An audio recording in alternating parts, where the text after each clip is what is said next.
Mr. President, listen to the people. Search your soul and you will confess. I want you try surviving on the public face. Then you're gonna know but stress. Cause I done fed up, you done fed up, he done fed up, she done fed up, we done fed up, the people fed up. You're hiding corruption inside the cup. Look how evil set up. The people fed up. They done drive no fair with the citizen. They may want the people speak out. Freedom of speech done gone inside the gutter. Knock off when you open your mouth. Discrimination in entertainment. And you're talking about one Guyana. When the Ministry of Culture keep the big shows. One set of girls and banner. Cause I done fed up, you done fed up, he done fed up, she done fed up, we done fed up, the people fed up. You're hiding corruption inside the cup. Look how evil set up. The people fed up. Every picture you take and promise you make, everything you do is about clouds. Then you come into me for I shake your hand, there's nothing to smile about. Corruption inside every sector, but when it comes to them they send you. Try investigate efficiency, right? Go talk to Baratans too. Cause I done fed up, you done fed up, he done fed up, she done fed up, we done fed up, the people fed up. You're hiding corruption inside the cup. Look how evil set up. The people fed up. I done fed up on the dirty water, low pressure, want scream and tell somebody. Imagine 1500 US and they're telling me super salary. I done fed up on the unemployment racism and the lie they say one Guyana. Cause when you look with the oil money going, circulate with one set of banner. Cause I done fed up, you done fed up, he done fed up, she done fed up, we done fed up, the people fed up. You're hiding corruption inside the cup. Look how evil set up. The people fed up.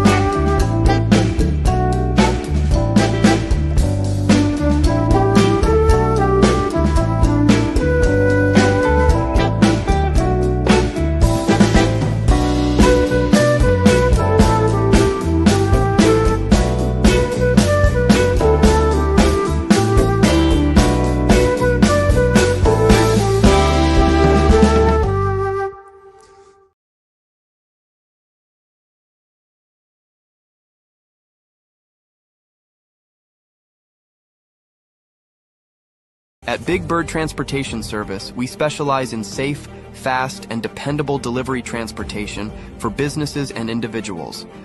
Whether you're sending a small package across town or need scheduled deliveries for your company, we're here to make sure your items arrive on time, every time. Our team is committed to providing efficient logistics solutions with a personal touch. With a fleet of well-maintained vehicles and experienced drivers, we handle every delivery with care, from pickup to drop-off. Why choose Big Bird? On-demand and scheduled deliveries. Local and regional coverage. Secure and professional handling. Customer-first service. Call us today at 929-329-9938 and let Big Bird take your deliveries to the next level. All right, hey, good night. Welcome to Straight Up. My name is Mark Benchop. And let me just say right off the bat that we are having some technical difficulties. No fault of ours. Facebook. So those of you who are trying to get onto my personal page, there seem to be some issues there. So my apologies for the late start, which means that we are going to be, maybe not tonight though, but good night to all of you, wherever you are. Welcome again. Welcome to Straight Up. We're going to rock and roll. Look, let us start right off with this bridge. This bridge, compliments of the coalition government, mind you, compliments of the coalition government. And so this ungrateful PPP regime, they've decided that they are going to remove the old bridge. They never went over to the old bridge to say thank you, to sprinkle a little swank, to burn a candle, burn an agrabati, you know what I mean?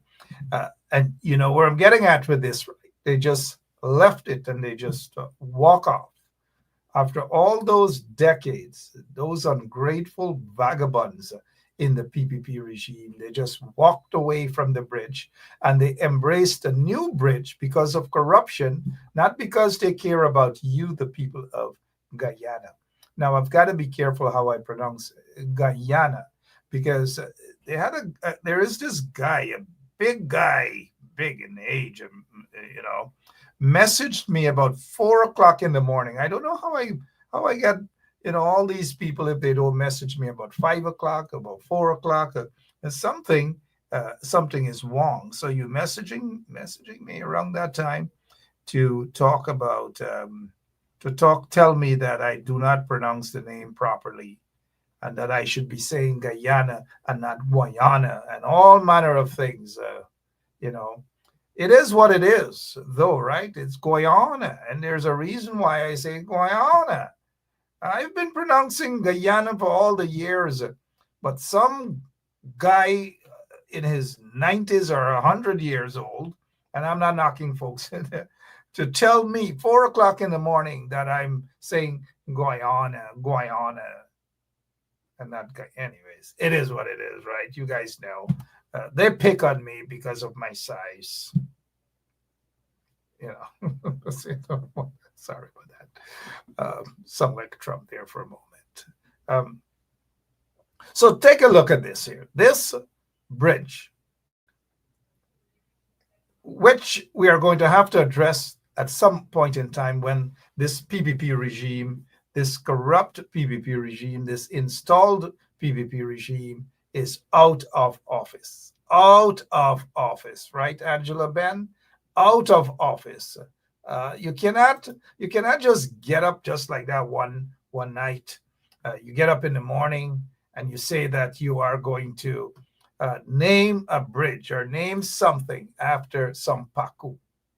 And so the installed president of Guyana has decided, the installed president of Guyana has decided that he is going to name the bridge,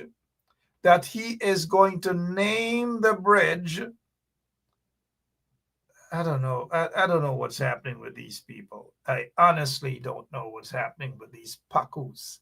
And that's because the people of Guyana sit down and allow these pakus to do their thing. And so when you see people in other countries taking actions, democratic actions, mind you, some of you sit down and say, look what is happening in this other part of the world. Look at what they're doing, you know. And then you just sit down and type on social media and that's it. Nobody wants to bell the cat. Absolutely no one. Now back to this bridge. The Demerara Harbor Bridge. It's not going to be accepted as a Barajagdeo bridge. It is not going to be accepted at that. It should be a Barajagdeo cemetery. That is what it should be. And or they should rename Babujan. Barajagdeo Jan. Babujan. Rename Babujan. Nobody would have a problem with that. Rename Babujan. But at some point in time, the renaming of this bridge will have to be done. We cannot accept oppressors and dictators and so forth. We just cannot accept it. Right, Michael? Michael, best friend, is watching. Good night to all of you, and welcome to Straight Up. Now, take a look at this bridge. The bridge is supposed to be, the reason for the bridge is for the reduction of traffic. I want to laugh as loud as possible, but I'm ashamed to have you guys hear my market laugh or Camp Street laugh, right? It is worse than a kya kya kya, if you know what I mean. It is worse than if you go at a fish shop and you sit down and you hear some of the guys, Michael and the crew, I don't want you guys to. But on a serious note, right? Look at this. This PPP regime, they call themselves a government, when in fact they're just a pack of hustlers. Look, which country has these sort of things? You put you bust a bridge, and now you call it the Jagdeo Bridge.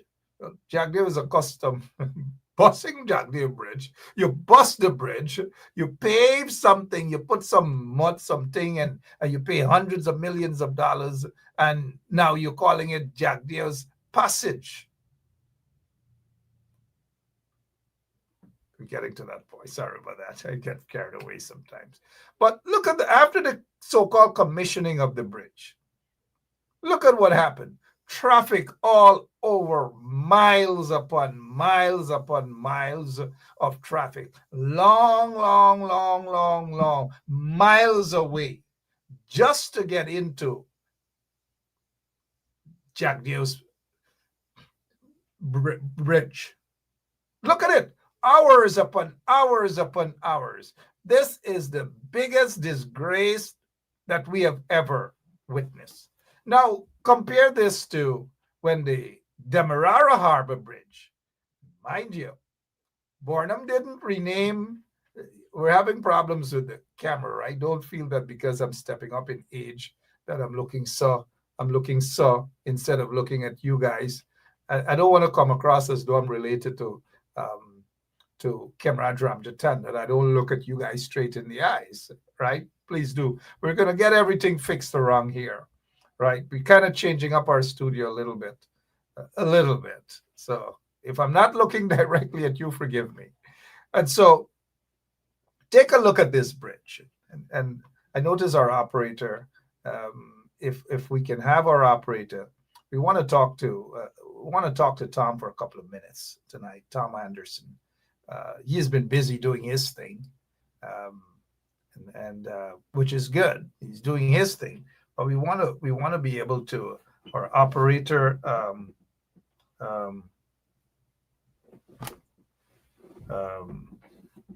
we're gonna want to talk to him for a couple of minutes. We were expecting some other folks from Linden, so let's take a listen to what Shahrukh is saying. It will reduce the traffic. The only reason it has lots of traffic, lots of people wants, that's Shahrukh, not me. Shahrukh is saying lots of people wants to go on the bridge today for the first day. I understand your job is to make the government look bad, but you should be fair. Shahrukh Khan, one of my favorite Indian superstars. He's watching our program here. Look, Shahrukh. Many of you remember the song. Which one of Shahrukh Khan's favorite song? Tum Paase Aaye, Muskuraye. That was like a national anthem. Shahrukh Khan is watching our program, guys. Look, we have all these folks all the way in India are watching us. Shahrukh Khan. Could you guys believe? Look, Shahrukh Khan is commenting on Straight Up. Look at Shahrukh Khan. Shahrukh Khan says in his accent, it will reduce the traffic. The only reason it has lots of traffic, lots of people wants to go on the bridge today for the first time. I understand your job is to make the government look bad, but you should be fair. Shahrukh Khan is asking me to be fair. Now, you listen to Shahrukh Khan here. You guys know it's not Shahrukh Khan. You know, Shahrukh Khan thinks probably different. But here is what this local Shahrukh Khan is saying. Shahrukh Khan is finding an excuse in saying that, wait a minute, the only reason that there's lots of traffic this morning, lots of traffic, because there are lots of people on the bridge. People want to walk across the bridge. They want to see the bridge. But yet there is no evidence that there are people on the bridge. They are traffic. People are in the vehicle, Shahrukh Khan. They're not walking across the bridge. They did that yesterday. They beat drum, tussa drum, all sorts of drums they beat. And they light up Bia, the Bia, Dia. Dia is for Diwali. And so they walk across the bridge yesterday, Shahrukh Khan, not today. Today is for traffic. You see the trucks, you see the cars, you see the donkey carts, you see the horse cart. And if I'm not mistaken, I saw the donkey cart and I knew it. I said, there goes Shah Rukh pulling his cart. But Shah Rukh appears on this program tonight.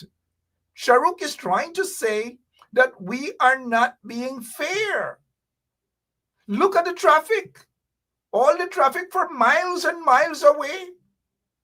And then you, Shah Rukh Khan, you want to give an excuse. This is a shame and it's a disgrace, Shah Rukh Khan. You should not defend these sort of things. Do not do it. Otherwise, we'll have to rename the song Tum Paase Aaye, Hu Muskuraye. So don't waste your time here. Move from here. Good night. Sorry about that, guys. Sometimes I get carried away, but I had to make sure I let Shah Rukh Khan know that he is attempting or she is attempting to spread propaganda. And we do not spread propaganda here, nor do we spread propaganda anywhere. Look at all those vehicles. Miles upon miles away, Shah Rukh Khan. You take a look. Let me leave Shah Rukh Khan alone for now. You take a look, Shah Rukh Khan. Look at all those vehicles. They're coming from Saud. All over. People were late for work 3 hours, 4 hours. They're late for work because this is bad design. Every single thing is bad about what happened here. And so we cannot criticize. If we criticize, it means that we are not really. I don't know. I don't know what to say. I want to go now. I just want to say bye-bye. And let Shah Rukh Khan and their lies and their propaganda. And then the other thing now, they named the bridge after Jagdev. Makes a lot of people don't want to go on the bridge. They are afraid to go on the bridge because they feel that anything Jagdev touches, and we really do mean anything, which includes Kwame. Anything Jagdev touches, it doesn't turn out to be good at all. Look at Kwame, look at James Bond, take a look at them. Anything he touches, any single thing, they don't turn out good. Any single thing. And we see it. Every single thing. Now back to the bridge and the naming of the bridge. So they got up early in the morning and they decided that they are going to rename the bridge. They want to rename the bridge Jagdev's Passage, Bharat Jagdev Demerara Harbor Bridge, Demerara River Bridge, sorry. Now what nonsense is this? This thing, you the people of Guyana didn't get a chance to get an input in what to rename them. They could have called the bridge Benshaw Bridge and done if that's the case. Now, let me point out back to one thing. One thing I want to point out back. So when these Nimakaram, Katahar, Korhi, like Shah Rukh Khan, when they do not get their way, they jump a holler race. So when we talk about James Bond and those other idiotic individuals and Figueroa and Mark Phillips, it is not race. It is good. They love that. But because we're talking about this Paku Jagdeo and the Paku Irfan Ali, they're jumping and they're saying it's race. It's race. What is race about talking about something stupid as what the PPP has done with that bridge? Shah Rukh Khan and the likes, they could continue to justify this stupidity. But don't jump because you can't get your way. You jump in, hear what she said or he said. Oh, so this is a race platform, so I will get off. Yeah, if it's a race platform, don't just get off. Race off. Right now, race off. Furthermore, before you go, text something before you go.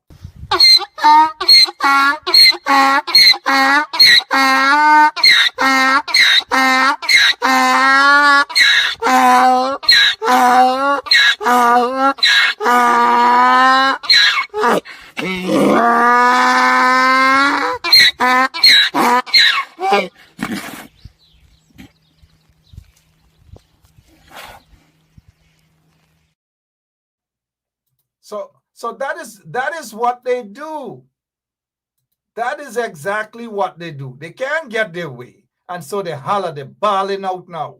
He balling out race. This is a race platform, right? So he raced out here. He gone in the trench already. Thanks, Lemon. He got right in the trench. You know, we don't make joke with them. So now back to this thing here, right? They could have named this bridge something else, but not Barra Jack Deer, man. Not Bar. He doesn't deserve this. Rename the Lerpentier Cemetery Jack Deer Cemetery.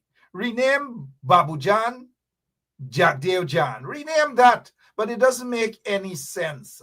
You've named the bridge after Crass. Every single thing Jack Deere touches, guess what? It is the opposite of the Midas touch. I've given you an example, Kwame, Bond, and those guys. Touch. The opposite touch. So even the Skeldon Sugar Factory, waste of time, broke up.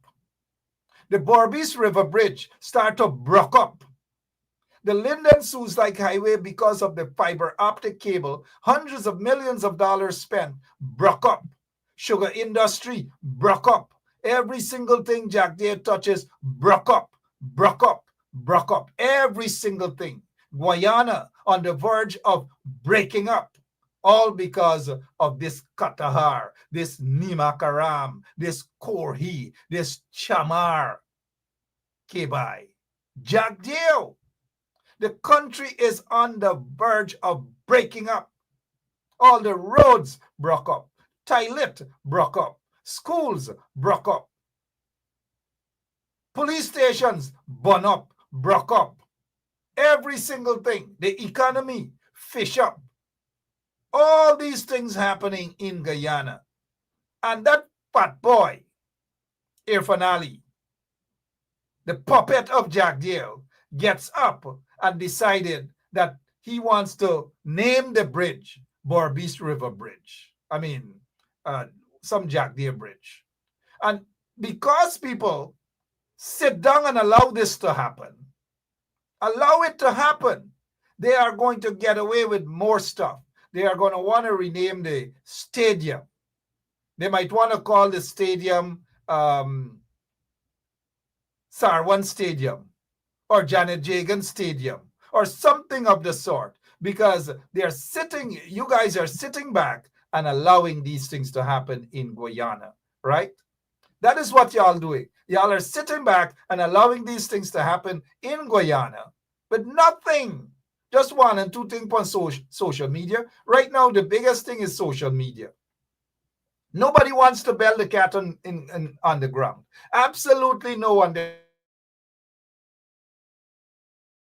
frecking. They're frecking. So no one wants to protest.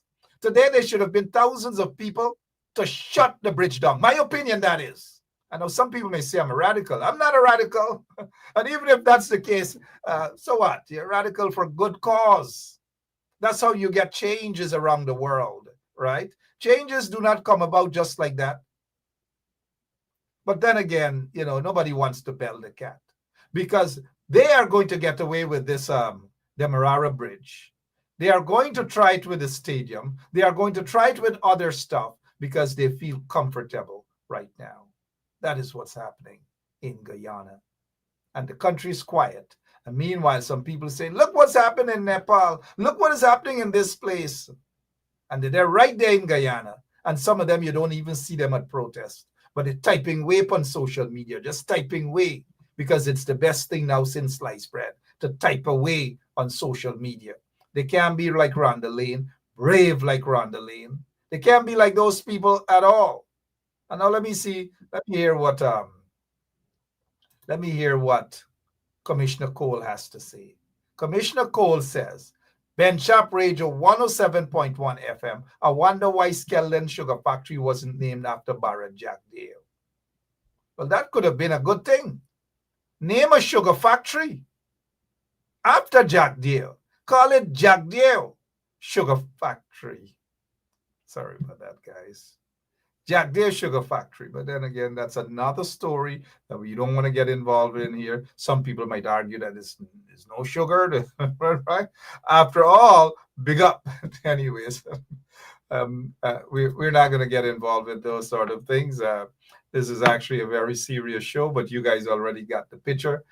What else you want to talk about, man? Enough of this guy and his dotishness. Enough of them, right? We asked our executive producer to get in touch with Tom Anderson. What has Tom Anderson been up to these days, guys? You guys have been watching him and his programs, and so he's doing his own thing. He venture off, he gone off, he bust off, and he left us here on 107.1 FM just to relax all by ourselves. But our executive producer is going to get in touch with Tom Anderson. We want to speak with him for a few minutes on you know why we want to talk to him, right? I want to get his I want to get its take on this U.S. indictments and Azardine Mohammed and father in massive gold fraud case. Indictments upon indictments. This is not surprising at all. It might be for some of you guys, but it's not surprising. This puts me way back to think of a Curacao gold heist. And our operator has indicated that Tom Anderson is with us tonight. Tom Anderson is with us. He's an author now. Lots and lots of success stories with his book. But Tom Anderson is back, and this is the Summer Bliss. I'm wondering how many of you guys remember this book here. Not the book, well, this Summer Bliss. Summer Bliss. Curacao gold heist. Summer Bliss. And now, the reason why I want to ask Tom a few questions, this dated back since in 2012, right? Sometime back in 2012. And this is what it's about. The Summer Bliss, from which 476, I repeat, 476 pounds of gold was seized by armed gunmen moments after it moored in Curacao, was last in Guyana on June 19 this year. Last in Guyana, that was 2012. And the acting commissioner of police was Leroy Brummel. And this was years back. And look what's happening there. Stolen Curacao gold was definitely from Guyana. This was established in November 1st of 2015. Now let's go back here now in 2012, multi-million gold heist from Curacao boat. And then let's go back to what the then Natural Resources Environment Minister Robert Prasad said that the gold is suspected to have been smuggled from Guyana into Curacao. Prasad told the media operatives that teams are working on the ground, interacting with the related agencies to get to the bottom of the issue, Prasad said. I don't want to get into details. That's according to Prasad, but the investigation is currently active and making headway. That is according to Robert Prasad. But almost 15 years, or how long ago? 13 plus years ago, guess what happened?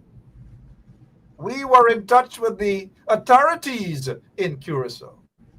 And Robert Prasad and all these guys were not, the government of Guyana, they were not cooperating with this investigation. And we all know why. Tom Anderson, good night and welcome back home. You just good night, bags, you packed up your bags and you ran away. That's it. I ran off to my house in Berbice, man. That's where I went for a little bit. Let's hope it's the right house you ran off to, and not that one by the bridge. But I know when you get off, you'll try to figure out which house is by the bridge. But Tom, how are things? How have you been? Great, man. Great. And hello, everybody. Missed you guys. Hope everyone has been doing well. Hope everybody has been paying attention to what's been going on, man. It's been pretty crazy, as we predicted. So we've been talking about this now, Mark, for I don't know, 16 years now, man. And a lot of people, Tom, and you are correct, about 15 years. Oh, yeah. and about the gold, about the smuggling of gold, about the connection with these guys, and all manner of things. And people think that this was just an overnight something because of elections. No, it wasn't because of elections. Tom, I want you to walk us through, because 15 years ago we were on this. At least you did, whatever you did. But talk to us about this boat, Summer Bliss. Yeah, that was interesting. Back then, I did some digging into that, and I remember, finding out that when you went through the trail of ownership, it was very sketchy. But I was able to track it down to some guy in Louisiana ultimately. So I don't know if his boat was stolen. I don't know if some guys in Louisiana were part of this. I don't know, but it was very interesting to discover that this boat was tracked. If you tracked it back, the ownership, it tracked back to Louisiana, and it was using like a fake flag that was on there. I mean, this was a pretty serious smuggling operation, and the fact that it happened in Curacao as well was a big deal. And at the time, the rumors were that it was Nazar Muhammad, who it was his gold that was involved in that. And people were saying, "Oh, he's going to be mad," and whatever. But that was the rumor at the time. No one ever got to the bottom of whose gold that really was. It's hard to trace it back, but that was the rumor, that it was Nazar Muhammad's back then. I remember that. Oh, and by the way, no, I did not get rich and switch, Commissioner Cole. Come on now, stop tripping. Yep, 44 minutes after 9 o'clock. And Tom, one guy, as a result of that gold heist, was the recipient of some of those gold bars out in Florida. That individual was convicted. I repeat, that individual, as a result of the heist, the gold heist out in Curacao, was convicted. A businessman out in Florida was convicted. Right. Of course, they were saying that the gold heist, the gold belonged to the Mohammeds. I attempted to interview the elder Mohammed many years ago on that very subject. I know I see you're smiling there, Tom, on that very subject. And whatever happened, he says he changed his mind. He doesn't want to talk to me. Was inquiring who I work for, all manner of silly stuff.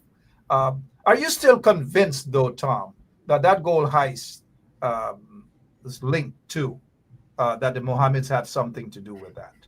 I mean, that was the word on the ground, has always been that was linked to the Mohammeds, right? And specifically, back then everyone was calling him Shell Muhammad. I guess his legal name is Nazar, but Shell Muhammad was what the rumor was with everyone, and no one could get. And it's impossible. It's so hard to be able to connect what these guys are doing, because they as a lot of people point out, they've had the protection of the PPP. They've been very prominent members of the PPP over the years, and so they use those political connections and networks to be able to hide what they were doing, right? So, but the word was always that it was Shell Muhammad's gold that had been stolen off of that boat that day. That has been the word. The government of Guyana did absolutely nothing then. We saw some investigations started, I believe, in 2015, which was good. But why? I want to ask this question here now. And it is strange, but many folks who are watching this program right now are kind of watching and trying to understand why the PPP is attempting to disassociate themselves from the Mohammed, when in fact they knew about all of the operations. They've given them licenses for guns. They've given them licenses to operate gold, all these things. You can't tell me for those years that the PPP didn't know what was happening. Are you surprised that they're trying now to distance themselves from the Mohammeds? No, and I think this can be tied into, you can view this as an extension of the new Bharat Jagdeo bridge, right? And it's interesting that he decided to put his name on a bridge, because bridges take you from one place to another place, right? And Guyana is in that position right now where the nation's either going to go to hell in a handbasket, or it's going to go towards prosperity for everybody. It's one or the other. There's really no middle ground, right? And so his leadership is right there in the time right now when Guyana is at that bridge point. And so where is his bridge going to lead? Is it going to lead to a bad place, a good place? Well, I think, I think they're trying to lead that bridge away from the Mohammeds, clearly. Okay. And the reason why they're pushing away now, and I've said this for a long time on your show, Mark, Guyana has changed drastically. And I don't mean the people, I mean in its standing in the world. And when you rise in standing as fast as Guyana has risen, you've got to get people on board and in line to not continue to behave as if the country is still a backwater place. And so I think what's happened is the Mohammeds have decided to put their feet down, and they've decided, no, Guyana will always be a backwater place. It's always going to be a place where we're going to do our corrupt little thing, and you guys are going to live with that. And I think Jagdeo and these guys are saying, nah, man, different time. We're not going down your road anymore. And I think they had a big disagreement. And I think Jagdeo and these guys are trying to move away in a different direction. And Mohammed and these guys are trying to keep Guyana perpetually in a state where it's like a black hole, where the rest of the world can't access it, where resources and minerals are being funneled out of the place. He's saying, oh, that's to make it so that the money can go directly to the people. But the problem is he doesn't have a military to ensure that. He doesn't have any real anything to ensure that. So he can make all the promises he wants.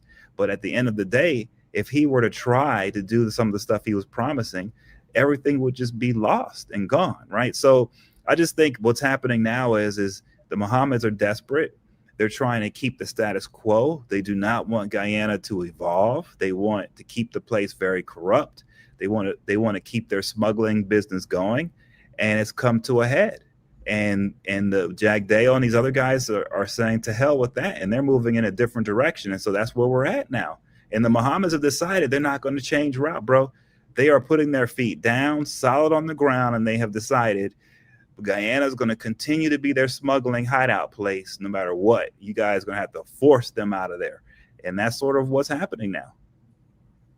All right, 50 minutes after 9 o'clock, the Mohammeds and the PPP and Irfan and Jagdeo, they're all the same. They're all alike. They're fighting each other at this point in time. And the corrupt PPP regime, of course, they knew and they facilitated everything that they're accusing the Mohammeds of. But the Mohammeds, they're not taking blame for anything. They're not taking blame for tax evasion. They're not taking blame for their tax evasion of their Lamborghini and other sports car and gold smuggling. Nothing they're taking blame for. They're saying, no, it's the PPP that's corrupt. They're not corrupt.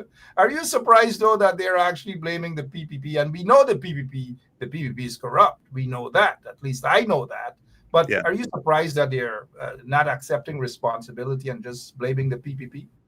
No, I'm not. I mean, like I said, these guys, Nizar Mohammed and his son Azruddin, they are used to having a Guyana that's a certain way, an off the books hideaway place where they can control everything. Okay. And they want to keep it that way, I'm telling you. And so, of course, they're blaming the PPP. From their perspective, they've done nothing wrong, because the way it should be is if you're a Guyanese citizen, you shouldn't have to pay any taxes on any of this stuff. Why do you have to pay the taxes? Just don't pay the taxes and take the money that would have gone to the taxes and hand it out to the people. Go out to Doggy, to Mr. Bradley, and have him hand out cash to people, instead of paying the tax. That's how these guys are seeing it. So you have to understand who you're dealing with here. You're dealing with guys who don't want rule of law. They don't want the country advancing. They want everything off the books. They want everything in their personal control. And that's how the country is going to go if it's up to them. So I'm just saying, now you could say that the PPP is the same. I disagree. I don't think the PPP is trying to keep Guyana as a place that's just a dark place where no one in the world comes to, where you can just smuggle everything out. I don't think they're doing that. I understand that they're corrupt, but they're corrupt in a different way. Their corruption is, as you can see, Jack Dale wants bridges named after him. That's where his corruption, that's what he's after is bridges. Now you can say, oh, that's not right. And you can say, oh man, that's so, but what I'm telling you is that kind of corruption, okay, at least something's being built. But Azradean's corruption is not about bridges, man. He doesn't want his name on a bridge. What he wants is a country that's always begging him for cash grants. Okay, so he's the king on top of this torn up hill. That's what he's shooting for. People can say whatever they want, but that's the reality. And how do I know it? Because if you read the indictment, you can see that they went to great lengths to ensure that the people of Guyana did not get the revenue off of the gold that these guys were selling, that they felt that they knew how to do better with that money than the people of Guyana. So since that's how they did in their own business life, and they continue to press that and believe that, that's what they're going to do if they have power in government. Okay, that's just who these guys are. I have tried to, in my mind, give them every benefit of the doubt, but it's really apparent to me now that these guys have no interest in Guyana moving forward in a modern way, in a way where the country is is advanced technologically. They really do want to keep a backwater place where they can smuggle forever, ride around in Lamborghinis while everybody's begging for food. And while the PPP doing some of these projects is born out of corruption, the people on the ground will see this sort of work being done, haphazard work, nothing meaningful, just massive corruption. Build a road today, a so-called road, it's broken tomorrow, potholes the next day. And that's basically a way to be part of the corruption. For example, the company that built this bridge, Harbor Bridge, or not, sorry, the Demerara Bridge, is said to have been sanctioned by U.S. as well, at least one of their affiliates. And these are the people that the PPP continues to be involved with because there is corruption there. If they build a road, a so-called road, they're only building it because of corruption. If they build a bridge, they're only doing it because of corruption. And now let me take you back to the Berbice River Bridge, that even the engineer said that the bridge should not be at the mouth of the Berbice River. Jack Dale, because of corruption, because of money, he took hundreds of millions of dollars and give it to his friends. And they were able to form what is called a private entity with hundreds of millions of taxpayers' money, corruption. Now, the bridge may look good for Barbicians and others that there is a bridge, but Jack Dale is using that for corruption. Hundreds of millions of dollars. That is what they've been doing for a while now. And they're not going to get involved in any sort of thing, whether it's building of a bridge, whether it's building of roads, unless they can get kickbacks. And it's corruption upon corruption disguised as wanting to do something good. These people, Tom, are the most corrupt set of people in the history of Guyana and politics. I'm talking about Barra Jack Dale, and now Irfan Ali has joined them. And they have facilitated the Mohammeds who took advantage of that corrupt process and by Irfan Ali and by a corrupt set of system in Guyana. Now that they are tired with the Mohammeds, because the Mohammeds may have done something wrong to Jack Dale has decided that that's it. He doesn't want them around any longer. And so when we're talking about corruption, in my opinion, we cannot exclude Jack Dale and Irfan and the Mohammeds them, because I am painting them, or people should paint all of them with the same brush. All of them. There is no difference at all between these guys. Again, just my opinion. Back to you, Tom. Sure. I think there's a massive difference, actually. I think there's a huge difference. And the difference is a simple one, Mark. Okay. You're right. They are corrupt with these public works things, and there's corruption all over the place. You are correct. Okay. 100%. But there's a difference between that type of corruption, which you can see in almost every modern developed country in the world.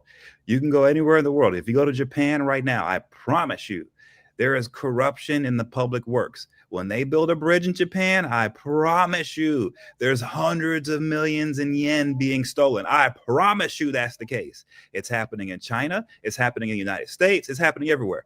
So you can't say that everyone's just like everyone and Muhammad's just like everyone. So let's just not talk about anything anymore. That's ridiculous. There is a difference between these people. Muhammad, he's not trying to be corrupt when it comes to public works. Nah, man. He wants corruption of death squads roaming around the country, people begging for food, no public works being done at all. And he's running around telling everyone, you don't have to work. I'm going to give you a free house. I'm going to give you free everything. Just wait and you'll just have it. I mean, this guy, he has no interest whatsoever in governing. The people up under him, yeah, they want to govern. The people up under him, yeah, Odessa Primus, she has great ideas, political ideas. But the reality is he was just riding on her ideas, Azraddin. Okay, so there is a difference. If you look at the PPP guys, if you look at Jagdeo, do you think Jagdeo is going to need someone like an Odessa Primus to do political stuff for him? No, he will not. He can do political stuff like all day long without anybody and without any of these people. There's a huge difference, Mark, and that's what I'm trying to tell you. The problem here with Azraddin Mohammed and Nazar Mohammed is they want to keep Guyana in a certain type of corruption that most people would describe third world corruption, where it's just totally madness. There's nothing going on. There's no future to anything. It's just one guy, and he's just blessing everybody with whatever they ask for. Total chaos. That's what this guy promises. And I'm just telling you, Jagdeo and these guys are a little bit smarter than that. Now, you can say they're all corrupt, so they're all the same. Well, fine, but I think one group is a lot smarter than the other. And I don't think Azraddin Mohammed is that intelligent. I'm sorry, okay? And that's where this is breaking down. Azraddin wants to drag this down into a place of just boneheaded madness. And the PPP are saying, okay, we might be corrupt, but at least we're taking Guyana into the future where people can still do banking the real way. Okay. They can still travel wherever they want to. There aren't going to be sanctions. They're trying to do whatever they can to protect the country with partnerships with the United States. There are things going on. None of that would be happening with this guy, Azraddin Mohammed. If anything would be happening, he'd be partnering with Venezuela, and you guys wouldn't even have a third of your country right now, right? So yes, there's a huge difference. I don't think Jagdeo is going to give up 80% of Guyana the way Azraddin would give up 80% of Guyana. And if you say, no, he wouldn't, well, then how is he going to protect the oil? How? If he's not friends with the United States, then who's he going to partner with? He's going to partner with the Russians. So you're saying Azraddin Mohammed is going to want a bunch of Russian ships in the Caribbean, and that's going to be fine with us. Really, guys? Use your brains for a second. Use your brains. If we're not there to help you, then who do you rely on? This guy next door, I was going to say Hugo Chavez, but you're going to rely on Maduro. That's who. So yes, there is a massive difference between the PPP and Azraddin. The PPP are not partnered with Maduro. They would never partner. They're partnering with the United States. This guy would be partnering with Maduro, and he'd be inviting the Russians into the Caribbean. Are you serious right now? In today's world, do you really think that would fly? But that's what this guy would be bringing. And I'm sorry, that's a big difference between him and the PPP. Let me just say that the PPP, Jagdeo, and others have partnered with Maduro. They have partnered with Chavez when it was convenient. Jagdeo wanted to give up a piece of Essequibo. And so that's partnering. That's treasonous, in fact. Mm-hmm. And the gold smuggling was going on for a while, and Jagdeo knew what was happening. We can presume that. And when you have a so-called leader of a country wanting to give up a piece of a country to his friend Chavez, Chavez was his buddy. Chavez came to Guyana. They made deals together. They made deals with each other. The Russians are in Guyana. They gave up Rusal, a company called Rusal. I'm sure you heard of Rusal, Tom, mm-hmm. which is the bauxite industry. Jack Dale sold his property. Well, the property belonged to taxpayers. He took that property in a place called Forshaw, Queenstown in Georgetown. He sold it to his Russian friends. In fact, Jack Dale is somewhat fluent in Russian. That's right. He speaks Russian. But Mark, with everything you're saying, I'm just pointing this out to you that Jack Dale has always been corrupt with the Chinese. That's Jack fine. Dale has a hefty But what he was, Tom, they're corrupt. Jack Dale is corrupt, Tom. I'm not saying that he isn't. What I'm telling you is the difference. Everybody in the world is corrupt. Mark, you're acting like nobody's corrupt. No, 1 second. Everybody is corrupt. Tell me one country that isn't corrupt. Tell me one that isn't corrupt. Just one. No, tell me one. Tell me one that isn't corrupt. Just give me one. You can't name one. So, like I said, you are always going to have corruption. Now, you can have the Azraddin Mohammed corruption, which is partnering with Maduro while Russia is attacking Ukraine and attacking us. Sure. But guess what? Jack Dale isn't that stupid. Jack Dale knows, hey, man, I'm not going to partner with the Russians and Maduro while the Russians are at war with the Americans. That's dumb. No, one second. Jack Dale has no other choice now. The reason why Guyana is the way it is as of now is as a result of corrupt Barrett Jack Dale. Jack Dale is responsible for hundreds of deaths, death squads, drug lords, the shipment of tons and tons of cocaine. All of these things happen under Jack Dale's presidency. So the result, what we're seeing now, whether it's a corrupt Mohammed and these guys, it is as a result of Jack Dale. So now Jack Dale has been cornered. Because he has been cornered, he put his hands up and say to Exxon and say to everybody, now look, I'm walking away. I'm the good guy. And he wants help, not to save the country, but to save himself. Do you think Jack Dale really means what he's doing? He's just trying to save himself. That is all, Tom. I think you're making up. I read the indictment today. I didn't see anywhere in the indictment that Jack Dale orchestrated 17 pages of indictment. 17 pages. Where's Jack Dale's name in that? No. The indictment. Of course, they're not going to have Jack Dale's name. Why not? You said that he's the one who instigated this, and he got the Mohammeds to do this. So why isn't his name in there? I never said he instigated. I said under his presidency, under Donald Ramutar's presidency, under Irfan Ali's presidency, they have facilitated corruption. And folks like the Mohammeds make usage of that. They're not the only ones. There are others also. I never said but also under Jack Dale, but also under Irfan Ali's presidency, guess who is indicted? Mohammed. Both Mohammeds are under Irfan Ali. So you could say that these guys are so bad, but you have to, at some point in time, Mark, and your listeners, you have to leave the door open for people to change. You cannot continue to sit here and say, since they are doing this forever, we're going to cast them as evil forever. They can't do anything good, not ever. It's boneheaded. It's boneheaded. You have to be able to go to your enemy and at least find somewhere where you can get something done for your people. If you can't do that, then you're wasting your time. That's just the truth. And you can continue to say, oh, they're so corrupt, so that's why we can't do anything with them.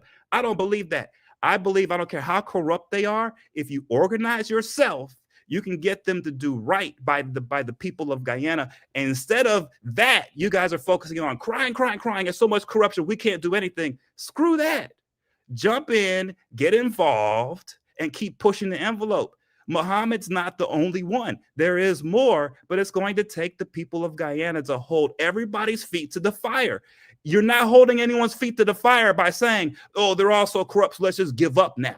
Let's just say, oh, Mohammed got indicted, so let's ignore that. And let's talk about how it was really Jack Dale's fault. Stop confusing people. Let's just stay focused. This guy's indicted. It's time for him to move on, right? It's time for the country to move on.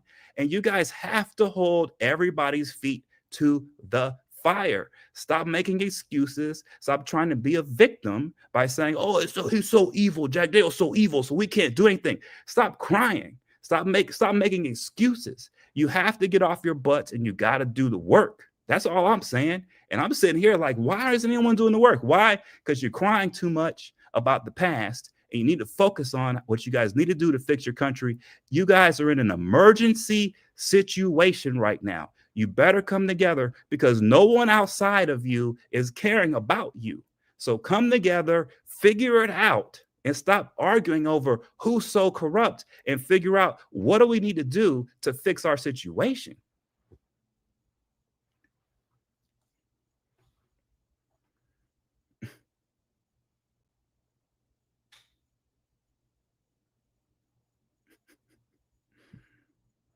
I've never supported the PPP. I'm looking at the comments. I've never supported the PPP. I still do not support the PPP. Yeah. I don't understand. That's okay, Tom. It's but ridiculous. You see, and I understand.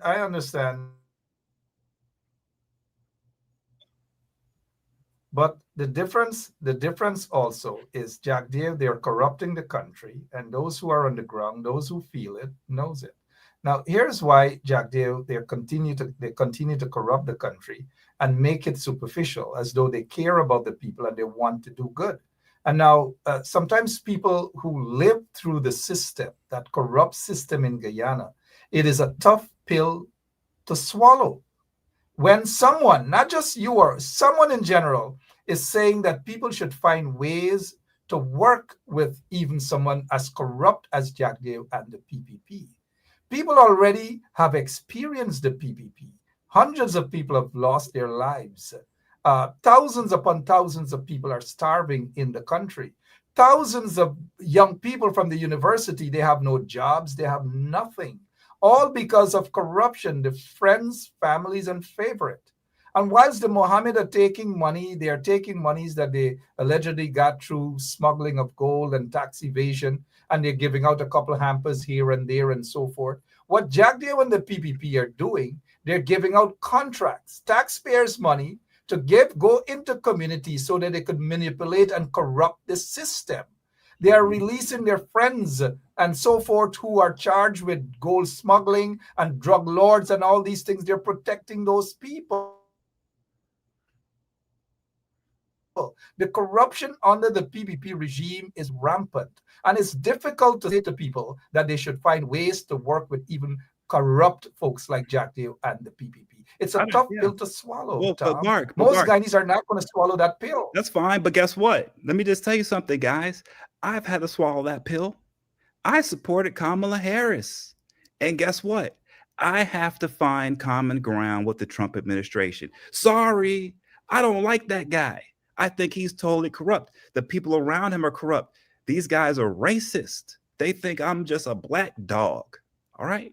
But guess what? I still have to find common ground. And I can point to other people in the past. I can point to Martin Luther King Jr., who had to find common ground with racists who put dogs on him and who blew up little girls in churches. He still had to find common ground, and he did for his people. So at some point in time, you guys have to throw off the victim label, and you have to figure out, guess what? Other people everywhere else in the world, including myself, have had to find ways to work with people who cannot stand us. We've had to find ways to work with people who have murdered our family members. We've had to find ways to get through all of that. Let me ask you a question. Let me ask you a question, Tom, because Jack Dave to many Guyanese is being described as a little Hitler. Do you think our Jewish brothers and sisters would have taken the same position to say, find a way to work with Hitler? Jack Dave is a little Hitler. That's fine, but guess what? They say the same thing about Trump. Look how many people Trump is deporting out of our country. There's people dying in our deportation areas. We've got old people getting slammed to the ground. He's putting military in our cities. All right. And guess what? Everybody still has to negotiate with him. I'm sorry. You know why? Because you just can't say, I'm taking my ball and I'm going home. Nah, man, you have to get even more engaged when people are in power who are your enemies. You have to engage them. You just can't disengage and say, hey, man, I'm done. I'm just a victim. I can't do anything. You can't be like that. You have to engage. Now, I'm not saying, here's what I'm saying. I'm not saying do whatever the PPP says. I'm not saying that. What I'm saying is organize yourselves, find the issues that are important to your people, and go to the PPP and say, hey, let's cut a deal. We have issues here that need to be fixed, A, B, and C. This is what we want for that. In exchange, we will help you with something you need. That's what you have to do. It's real simple. It has nothing to do with whose feelings are hurt or who's doing what. It's real simple. There are things that need to be done. People need to represent those issues, and they have to go to the PPP and put pressure on them to get them done. And if it means helping them in some areas on something that you have to do in order to get help on, fine. But that's what you have to do for the people. What you cannot do is play the game of we're going to disengage and do nothing for the next 5 years and think everything's going to go fine. Nobody's saying, if you do that, everything falls apart. No, yeah, Tom, nobody's saying that there should be disengagement. I agree. People want meaningful discussion, but meaningful discussion with people who are genuine about that discussion, people who are patriots, people who are genuine about change, people who are genuine about doing things good for the country. And then, yes, you enter and you're getting this thing all wrong that people don't want to engage. You engage when it's beneficial to the entire population, not when it's beneficial to friends, family. And Jack Dale, at this point in time, Jack Dale is not the kind of person that people should engage in. You oftentimes say Christians, right? Do you know Ecclesiastes said there's a time, there's a season for everything. I don't think majority of the Guyanese people who are feeling the hurt, who are oppressed by Jack Dale, whose families were jailed, whose families were killed by this system under that guy when he was the president of the country, with death squads and killing squads. It's easier said than done that people should put those wounds aside and go to Jack Dale and say, let us hug and let us engage now. Nobody's saying that. I'm not saying hug him. I'm not saying that. Engagement is good. But no, what I'm saying is engagement is good when overall everyone benefits. Now is not the time to engage Barra Jack Dale. You would engage him when he's behind bars, yes, but not now, Tom. Those who are on the ground, they have a saying, who feels it knows it. You spoke about Dr. Martin Luther King and during the struggle and so forth and so on. It came a time when engagement was necessary for everyone involved. MLK we Jr. We saw what happened with de Klerk and Mandela. Tom, you got to Martin Luther King Jr. Martin Luther King Jr. Swallow the spill, Tom. We're not prepared to swallow the spill. Calm down. We're not prepared to swallow the spill. I'm not trying to make you swallow. I don't care.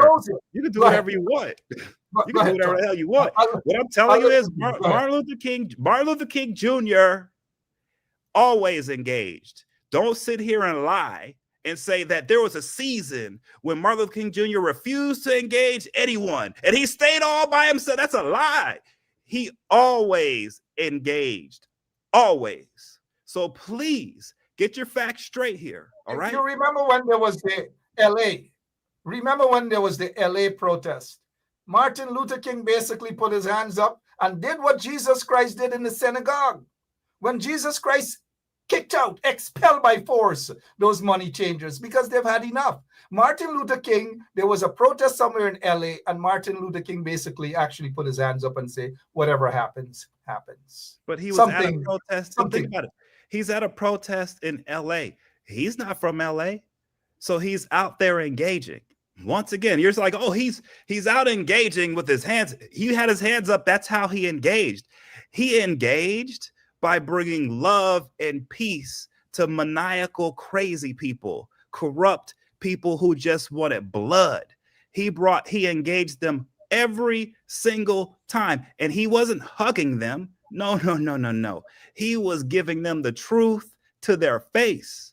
So all I'm saying is, I don't know why people are scared to look Jack Dale in the eyes and just tell him the truth. I'm not saying curse the man out. What I'm saying is just speak truth to the man and get the work done that the people need to get done. I'm not saying you need to hug that guy. I'm not saying you need to be friends with that guy. What I'm saying is the people need things done, And somebody needs to go up to his face and tell him to his face, this needs to get done. What can we do to get it done? That's it, man. No feelings, none of that stuff. That's all I'm saying. And you're trying to make it out to be, oh yeah, you're trying to say that we need to love Jack Dale. I'm not saying anything. You don't need to love any elected official. They work for you. They're your servant. You don't have to love them. You go to them, you tell them what to do. I never said hug and love. I never spoke of that. But you just mentioned something, and I agree with you. You need to engage. What do you think? Jack Dale sat in Parliament for 5 years. What do you think those parliamentarians were arguing and saying to Jack Dale, and he sat right there and they did absolutely nothing? They were engaging Jack Dale. That is what Parliament is all about, to engage, to get things done. But people protest. It's a form of engagement. He needs to be engaged on Facebook the way I engage. If you look at all of my engagements with him where I have spoken about him, it has never been me saying, I love that guy, I like that guy. It's always been very critical of him. But with that said, I respect him. Why do I respect him? Because he holds power in the nation of Guyana. And I respect everyone who holds power in any nation. Why? Because I believe God, because I believe in God, and I believe God has placed all of these people in their positions, and whether they're evil or not, he has a plan, and they will work his works whether they like it or not. And so as a person of God, I'm going to approach those people with the truth, and I'm going to stand on it 24/7, 365. I will not fear. That's just how I see it, bro. Everybody else, you can do what you want to do, but that's what I believe works. Tom. Okay, thank you. But let's get back to the engagement now. Let's put Christianity out of for a moment, and no disrespect to our Christian brothers and sisters. There has always been engagements. The opposition have always engaged the government. The opposition has always extended a hand to work together for the benefit of all of the country. When they're in Parliament, Tom, it's a highest form of engagement at a government to an opposition level. Jack Dale doesn't believe in engagement. He believes in control. And there's a difference that we're talking about. You and I can engage if there's a disagreement. How do we come to some sort of a solution for the betterment of everyone? How do we resolve this matter? I agree with you on that. But you cannot engage, you cannot have meaningful engagement with someone who doesn't have that as part of his or her in their vocabulary, someone who is not truthful about an engagement. And when we have our opposition politicians go to Parliament and in a very professional way, Tom, they try to engage Jack Dale and the others, and they do not want engagement.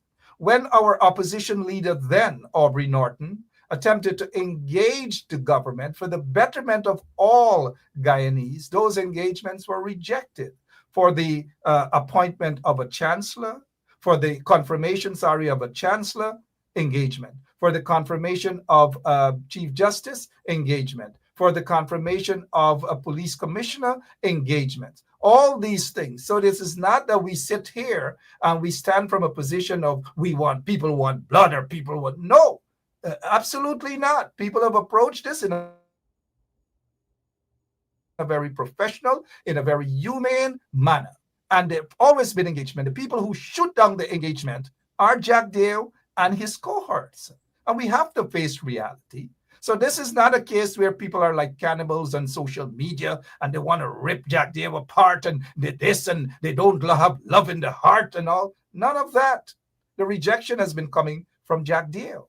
Before I hand the mic back over to you, engagement for folks like Jack Dale and in the PPP is when they can control you, when they can manipulate you, when they can use members from within your community, predominantly the African Guyanese community, to have them form death squads, to turn them into killers, and to turn the women and some men into drug mules and all of these things. Those are the things people are rejecting.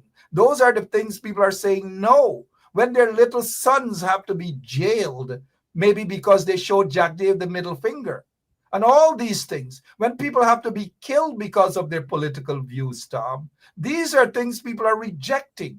And you cannot just walk up and engage when there's no meaningful engagement. That is what people are objecting to. And until the PPP shows sign, until Jack Dare shows sign that he's a changed person, then people are going to start believing him. Thus far, to build a bridge is not a change. To build some roads that break up 2 days after is not a change. It's not. Tom, your closing remarks, please, sir. Yeah, man. Sorry, I know it's not good. Your closing remarks. So, look, everything you say is correct, right? But so here's the problem that Guyana has, and here's the problem that a lot of free countries have, right? Is you get these guys who, like Jack Dale, who are bullies at the end of the day. And they, like you said, the way they engage is underhanded in a way so that they always have an advantage. You never get what you want and blah, blah, blah, blah. I know this. Everyone knows this. Of course, that's the case, Mark. The problem Guyana has and the problem that other countries have is no one really can imagine that you can deal with that. No one can. Everybody thinks that once you have a person like that in power, it's impossible. There's nothing you can do. You just have to sit back and complain and complain and complain enough until they show some signs that they've changed. Jack Dale's never going to change, bro. And so the recipe of what you're laying out is you're not going to engage with Jack Dale until he changes. Well, he's never going to change, which means you're never going to engage. And I don't blame you for not engaging. Why? Because it's hard to engage a bully. And it's easier to just hide in a corner and yell at the bully and say, hey, we don't like you from a far place. And that's fine. That's easy to do, Mark.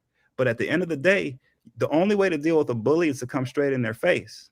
That's what I'm talking about with engagement. Now, everyone else can say that I'm working for Jack Dale by telling people to get in Jack Dale's face.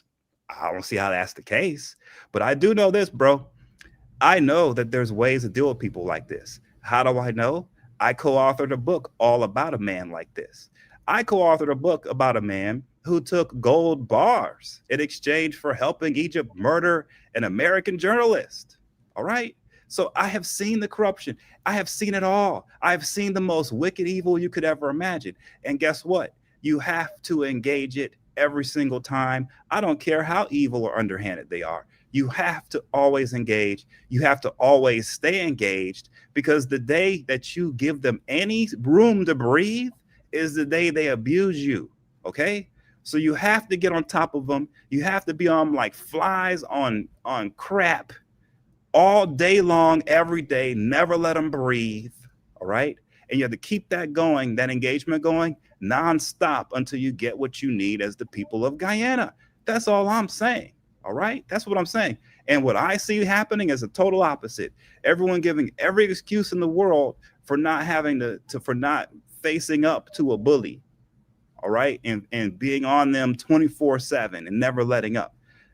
A lot of excuses. No one's doing it. And that's why nothing's changing. And that's all I'm saying, man, is some people need to get some spine, and they need to show up. They need to organize. They need to represent the people of Guyana, and need to face these bullies and engage them and get the people of Guyana what they need. That's my final message, people.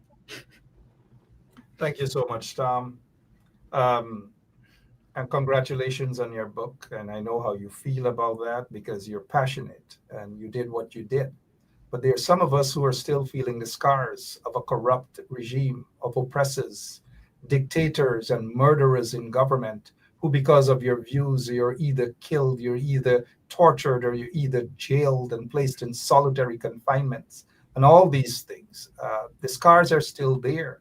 And you cannot just engage with the scars there just like that. And there's a difference. And when people are hurt and when people have those scars, Tom, it's difficult to tell them that they have to engage. Engagement doesn't come just like that. It comes with work, with the oppressors showing a sign that they're willing to change. And every single day I see people engaging. Every single day, Tom, I see people want the best for the country in Guyana. Every day, people confront the bully. And I share a slightly different opinion. I believe that the easiest people in the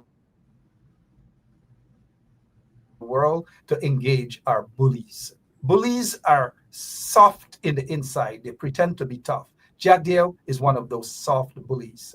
I have uh, I have mentioned earlier, the engagement has been going on for many years. How much longer should people continue to engage? They engage in parliament. They engage on the streets by protesting and calling for action. All these things people have been doing for years, but yet the bully, known as Bharat Jagdeo, doesn't want to give up. What's next to do? And so I don't want to say that people are allowing the bully Jack Dale to get away with X, Y, and Z. They are still brave people on the ground, not just on social media, on the ground in Guyana, who are standing up to that bully Barrett Jack Dale. There are people on the ground who put their lives on the line to stand up and to engage, to call for a proper engagement. Every day they do that on behalf of the thousands of people in social media. And I want to take this opportunity to thank them and to ask them to continue and to continue to give them the strength and the courage so that they can continue to stand up against bullies and dictators and oppressors. That is my call. So I'm not going to condemn all of them. Of course, people can change. Jack Dale can change. Nobody's saying nay about that, Tom. But we're just not seeing the signs that he's willing to change. Maybe not now, but maybe tomorrow, maybe some other time. Hopefully not before he's dead or before we're gone. People need to see the change now. And not change for self, but change for the country, Mr. Thomas Anderson. Change for the country. And unfortunately, I have to say this to you. Jack Dale is not that person for change. Yeah, I don't think he's. I don't think any. I don't think anyone at that age is going to change. I don't think you can wait for people to change. I think you have to take your destiny in your own hands and make it happen. I'm sorry that so many people in Guyana don't believe that there's a way to deal with Jack Dale. I have tried my best to try to offer my expertise, but I notice that when I speak, what people hear is someone who's weak. But it's like it's the total opposite actually. All I do is deal with I don't all think I so, do is Tom. deal with I these think hold on. All I I do is don't deal think with these so. monster No, guys, I don't okay, think all so. the time. No, I And by don't the way, think let me so. say one I other think thing what about scars and whatnot. I'm sitting here right now, right here. I have titanium plates around my face. I have bolts all through my face. Okay.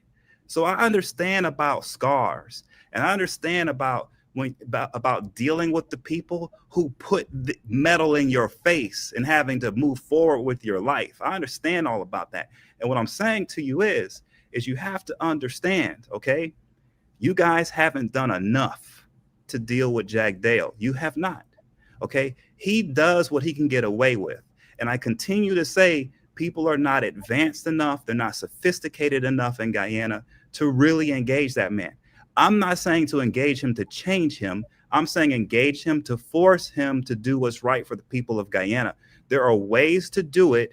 You guys just do not have the expertise for it. And you refuse to listen to people like me who do, and instead say that I'm the one trying to protect Jack Dale.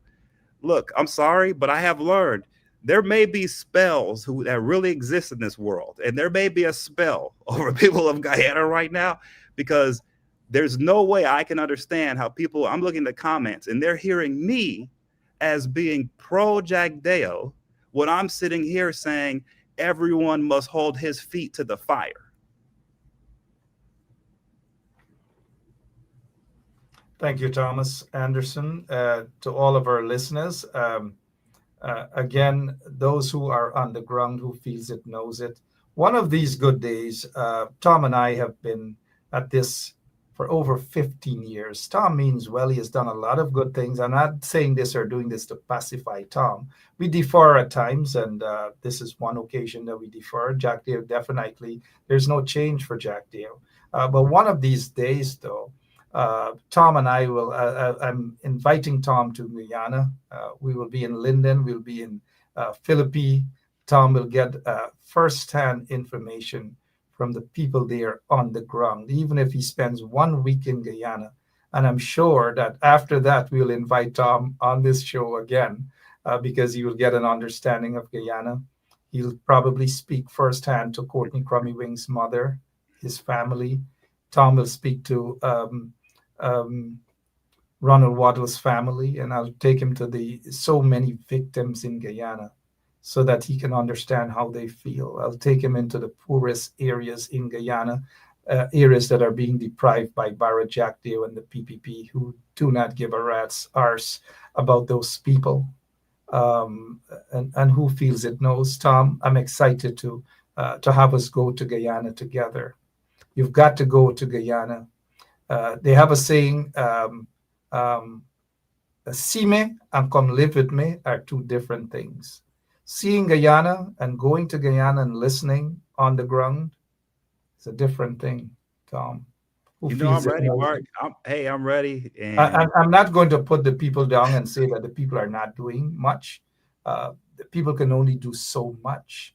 But when corrupt businesses and entities and countries that should be standing up on the rights and the side of the people and so forth and so on, people become frustrated because they're not getting the kind of help that they should be getting. And it can be so frustrating, Tom. Tom, we've got to go to Guyana. I've got to take you there to Kokwani to listen to the people, Ichuni to listen to the people, in Linden. I've got to take you to Philippi. Where else you want to go in Guyana?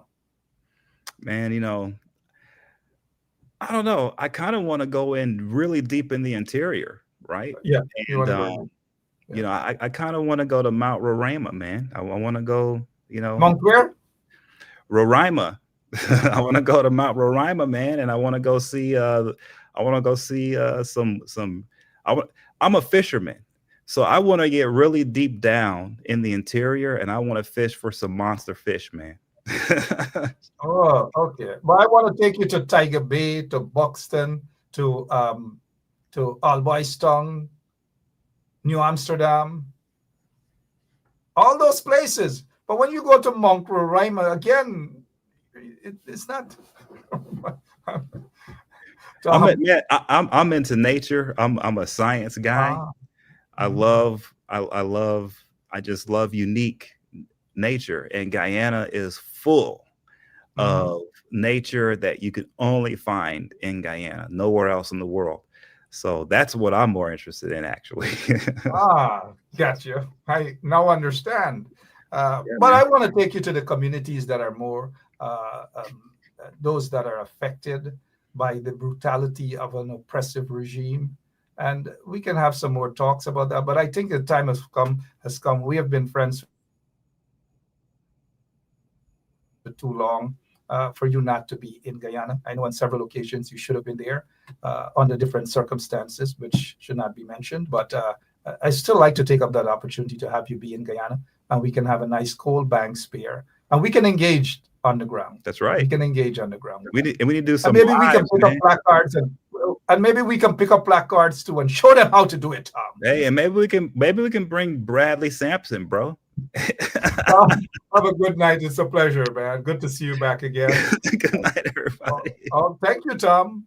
Take Appreciate it care. so much. Thomas Anderson there for you guys. My name is Mark Benchop. One of these good days, Tom should be in Guyana and understand the people on the ground and the mood and the feel of the people. But Tom doesn't want to be in those communities. Tom wants to go Monkey Mountain. He wants to go Roraima. I love you guys. God bless you all. Tom has been around. We've been friends for over 16 plus years, man.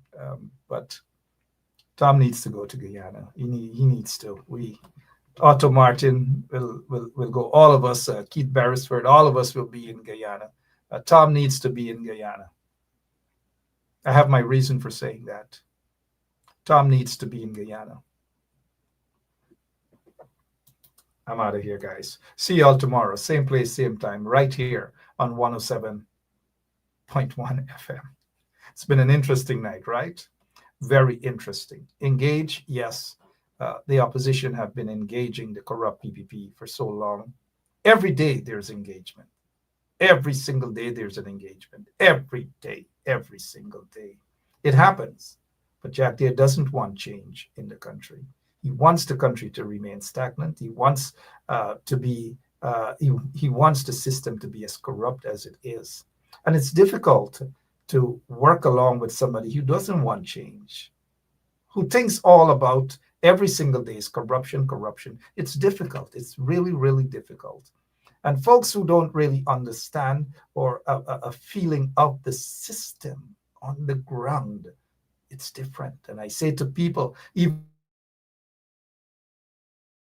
some Guyanese who have been out of Guyana for the same, Guyana is not the same. It's easier said than done. And you see, and some stay on Facebook and they could talk and they could imagine what is happening and what can be done and what can be done and who should engage and who should confront Jack Dale. Tom and I are going to be in Guyana, and I hope Tom has some placards. We should go to Guyana and protest. Protest Jack Dale. Show the people of Guyana how to do it, Tom. Francine Cruz, all of us, we'll go there with Tom. We want Tom to go. Show the people how to do it, Tom. You can do it, Tom. We are with you, Tom. I'm out of here. God bless you all.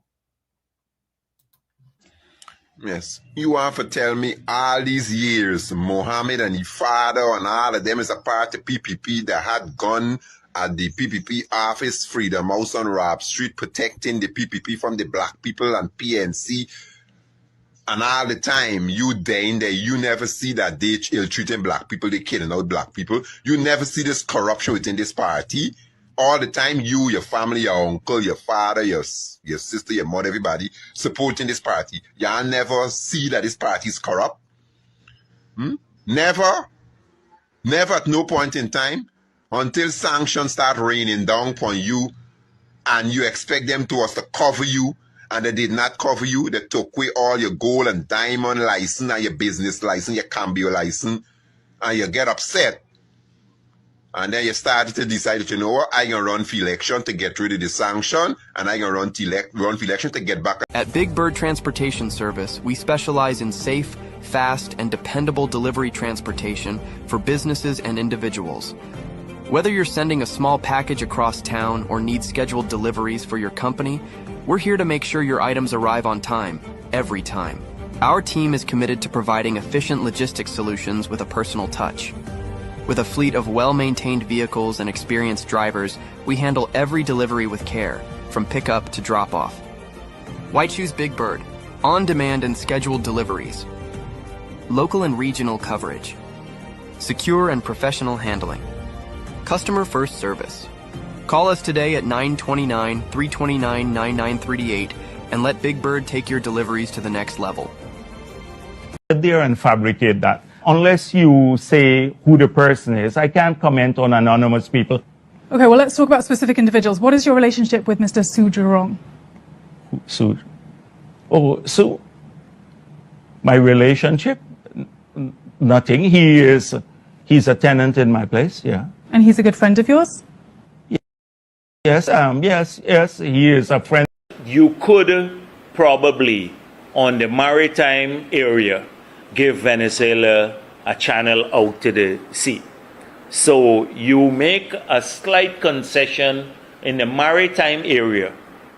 Right across Ghana, when the ministers of Granger or Nagamutu come here after the 21st of March, you say to them, walk behind them. Chase them out, they're going to be illegal. Say to them, you're illegal. Free up the country, you're undemocratic. They're going to face a different situation right across the country. When they come to the communities, whether it is in Berbice or Essequibo and Linden or in South Georgetown or Agricola or in Ennore or Port Morant, the people of Guyana should treat them as illegal. I said they should walk behind them, chase them out. There and fabricate that. Unless you say who the person is, I can't comment on anonymous people. Okay, well, let's talk about specific individuals. What is your relationship with Mr. Su Jurong? Su? Oh, Su?